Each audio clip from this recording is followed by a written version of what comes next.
Hi everyone, my name's Taylor and I'm one of the interns at the Global Counterterrorism Institute and I'll be speaking at the webinar today.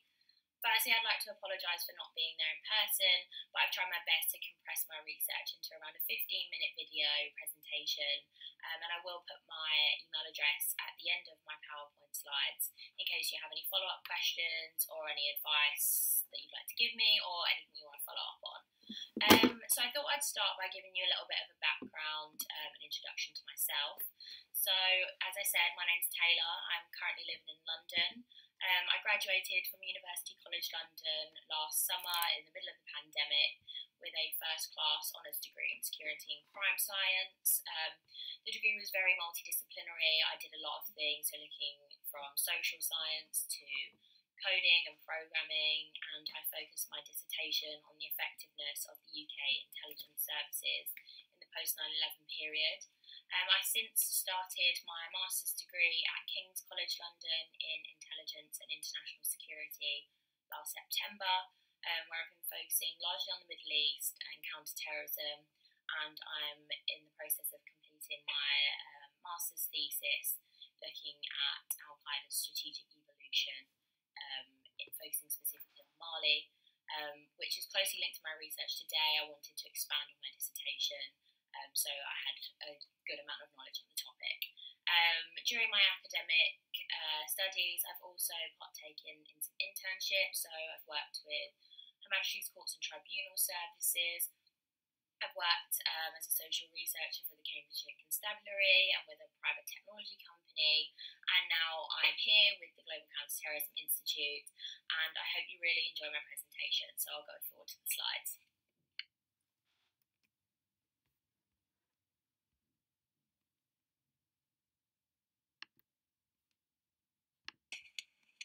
I'd like to begin my presentation by highlighting a gap in the research.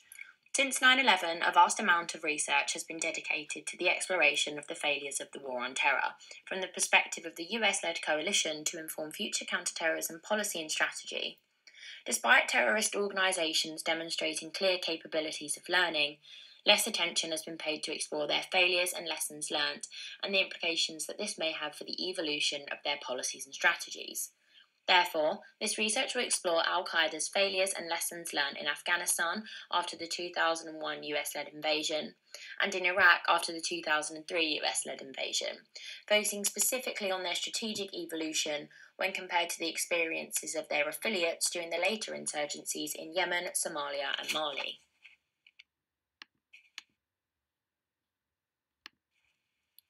Historically, terrorists' inabilities to internalise lessons from historic mistakes have been highlighted within the relevant literature, intensified in the case of jihadi organisations due to their perceived deep-rooted ideological inflexibility which underpins their strategies and worldviews.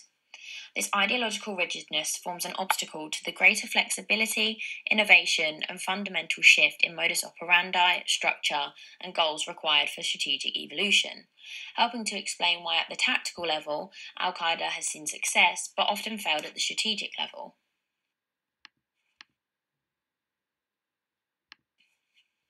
However, terrorists' inabilities to learn are not the consensus in the relevant literature. Furstenberg and Gorzig, for example, contest that jihadi groups, looking at al-Qaeda in particular, are capable of change, suggesting that it is in fact their ability to learn cumulatively from their operational past which has preserved their longevity for almost 2 decades. Their learning transformed them into a dynamic and flexible organisation, allowing them to achieve tactical goals while simultaneously maintaining the pursuit of their long-term strategy, the establishment of an Islamic State. Conceivably, al-Qaeda have developed a lose-and-learn doctrine, in which they recognise their losses and demonstrate a willingness to adapt and employ these lessons to inform future operations. Suggestively, learning occurs when terrorist organisations think beyond their immediate survival and instill a culture of learning to ensure that ideas outlast individuals. This has been particularly important for al-Qaeda, having faced the US's decapitation strategy, which saw 75% of their original leadership killed by 2011. Like any organisation, al-Qaeda has learnt from their own experiences, but also from that of others. For instance, Gorzik argues that al-Qaeda in the Islamic Maghreb learnt tactically from al-Qaeda, but strategically from counter-terrorism efforts. Although, drawing on the notion that terrorists' learning is often a result of self-reflection from previous engagements in violence, in which the old is synthesized with the new in a trial-and-error type of internal evolution, relative to the scope, this research will focus specifically on al-Qaeda and its affiliates learning from each other and self-learning.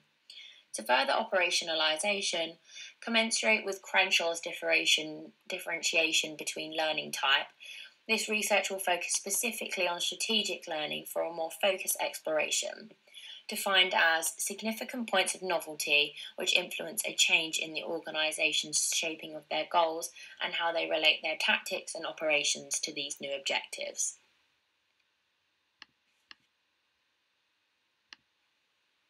In looking more specifically, immediately after the 9/11 attacks, the US launched Operation Enduring Freedom, targeting al-Qaeda and their ally, the Taliban, in Afghanistan. Under the Taliban, al-Qaeda enjoyed a fertile breeding ground and a safe haven. However, by the end of 2002, the Taliban had lost vast amounts of territory and support from local Afghans due to their draconian-style governance, crackdown on poppy cultivation, and fundamentalist implementation of Islamic law, despite their political program originally promoting positive improvements to entice the local population. Of particular importance to al-Qaeda's early defeat was the betrayal of local tribesmen. Pakistani and Afghan tribes turned a number of insurgents over to the US as al-Qaeda failed to build relationships with them, and the Taliban restricted their participation in government and violated their tribal norms, which led to an inability to mobilize the population. Demonstrating al-Qaeda's willingness to learn from their mistakes was an intercepted letter to Abu Musab Zarqawi from Ayman al-Zawahi, al-Qaeda's second-in-command, offering a sophisticated analysis of the strategic takeaways from Afghanistan and the new goals for Iraq. The letter emphasized the importance of engaging tribal communities and gaining at least the limited support of the local population. Zawahi also warns against making the same mistakes in Iraq, recognizing the Taliban's Pashto particularism as an obstacle to securing the support of the local population and the risk of the same fate in Iraq due to the Shia majority. Conceivably, these lessons demonstrate al-Qaeda's newfound recognition of the importance of the local population and accommodating the host environment during a local insurgency.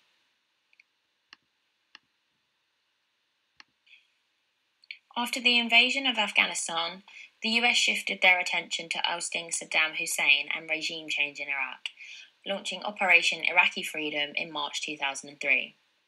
Al-Qaeda's pursuit of Iraq is recognized as their biggest disaster, which damaged their reputation and laid the foundations for the birth of their biggest rival, the Islamic State of Iraq.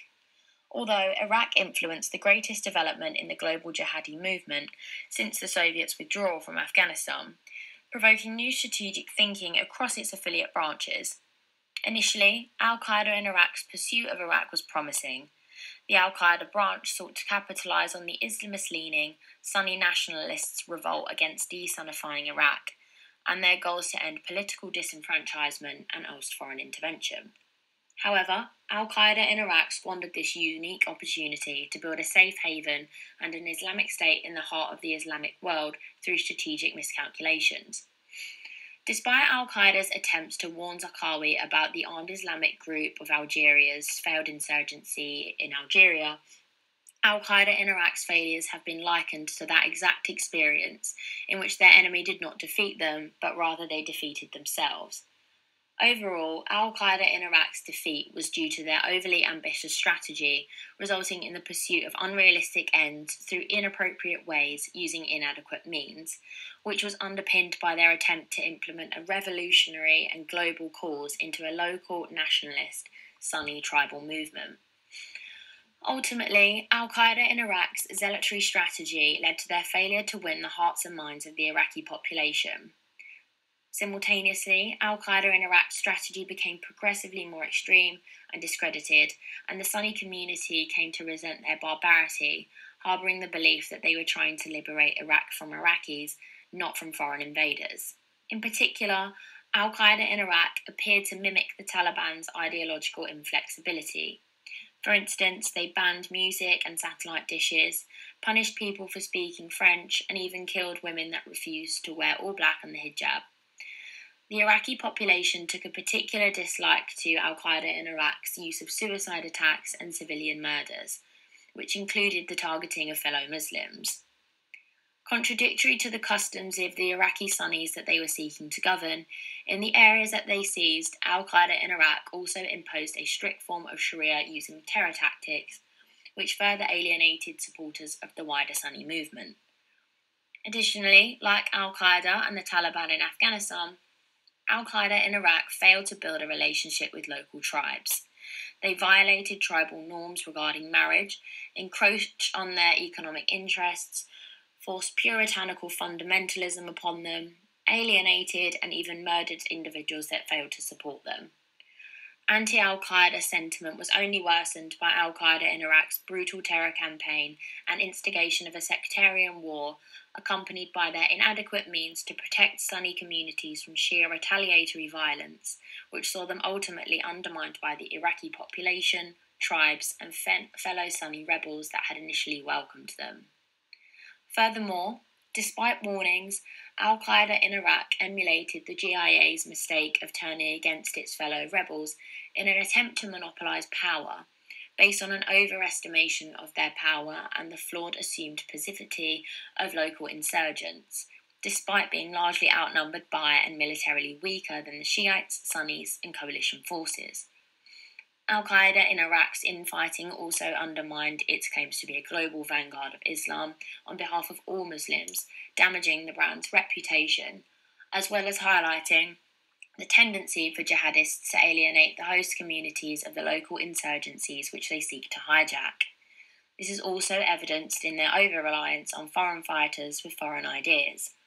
In particular, it was their declaration of the Islamic State of Iraq in 2006 which sealed their fate, as they claimed monopoly over political leadership but lacked the drive and ability to govern. This strategic error can be categorized as a situational miscalculation, referring to strategic overreach which leads to mistakes regarding intermediate aims and tactics.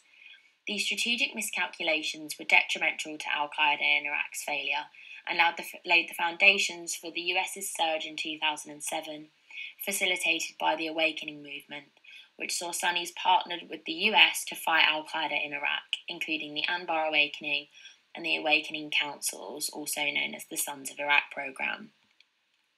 Given the similarities between al-Qaeda in Iraq's failures and those of previous conflicts, Hafez uses this case study to contest al-Qaeda's capabilities to learn. However, it must also be noted that the wider al-Qaeda movement criticised al-Qaeda in Iraq's handling of Iraq. In particular, bin Laden criticised infighting, and Zawahi condemned Zarqawi's indiscriminate Shia killings, use of foreign fighters, and the extremity of their terror campaign. This may suggest that al-Qaeda in Iraq's failures were not necessarily a testament to jihadists' abilities to learn, but instead to Zarqawi's fanaticism and extremism at the individual level, for al-Qaeda in Iraq's strategy is said to be largely based on his personality. Upon reflection, this presentation has explored the literature surrounding terrorists' learning capabilities, before outlining the failures and lessons learned during al-Qaeda's insurgencies in Afghanistan and Iraq after 9/11. In assessing al-Qaeda's long-term learning capabilities by fast-forwarding to their affiliates and branches insurgencies in Yemen, Somalia and Mali, by al-Qaeda in the Arabian Peninsula, al-Shabaab, and al-Qaeda in the Islamic Maghreb retrospectively, it can be concluded that while al-Qaeda appear to recognise their historic failures and can outline lessons for their next theatre, they seem to fail in the implementation stage. Arguably, this is due to a governance dilemma in which al-Qaeda continue to struggle to balance their post-9/11 strategic learning, which typically encourages a Western-inspired hearts and minds style approach, characterised by a more moderate form of Islam and legitimate governance to achieve their strategic aim of establishing an alternative Islamic state and the imposition of a harsh Islamist rule, and over reliance on violence and extremity, underpinned by the ideological rigidness inherent to jihadi organisations, which ultimately led the al Qaeda insurgencies preceding Afghanistan and Iraq down the same route to defeat as their predecessors.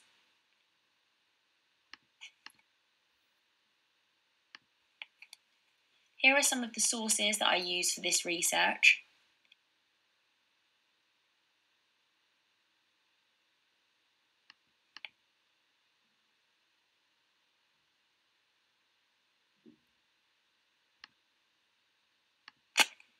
I really hope you enjoyed my presentation, and I have provided my LinkedIn handle and my email address below in case you wanted to follow up on anything. Thank you again for listening, and thank you to the Global Counterterrorism Institute for the opportunity. I hope you enjoy the rest of the webinar.